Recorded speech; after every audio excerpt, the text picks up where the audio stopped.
Mais le taux de péridurale, il est très élevé dans un CHU, c'est-à-dire que les patientes qui accouchent sans péridurale, pour la grande majorité, c'est des patientes qui accouchent vite, parce que c'est pas un premier enfant, et que donc, voilà, il y a plus le temps, entre guillemets, de poser la péridurale, ou alors c'est des patientes qui ont ce projet d'accouchement physiologique initial, mais qui n'est pas le plus fréquent.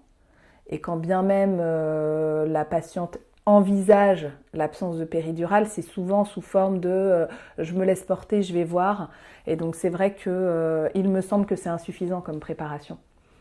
Parce qu'il y a un moment donné où l'idée de la péridurale peut traverser l'esprit de façon tout à fait légitime, il me semble, quand on accouche. Et que si on ne s'est pas positionné en se disant qu'on sait pourquoi on n'en veut pas jusqu'au bout, c'est difficile de ne pas flancher quand les anesthésistes sont à portée de main, quoi. Enfin, il me semble. Moi-même, j'ai accouché sans péridurale pour mes 2 aînés et pour mon 3e, il y a eu un moment donné, en étant dans la chambre de maternité, où je me suis dit, quand même, voilà, ça m'a traversé l'esprit, quoi.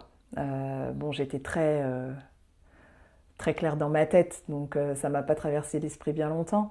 Mais malgré tout, je dirais que c'était sans doute ma phase de désespérance. Et cette phase de désespérance à penser à un anesthésiste, je l'ai pas eue en n'étant pas en maternité. Évidemment, que ça oriente différemment. Oui, quand tu étais chez toi, la possibilité n'était pas là, en fait. Tes ressources, elles étaient ailleurs, donc Exactement. tu t'es tournée vers d'autres solutions que la péridurale, quoi. Exactement. Que quand on est à la maternité, ça m'a quand même traversé l'esprit, parce que l'anesthésiste, on sait qu'il est compétent pour le faire, quoi. Et qu'il est à portée de main.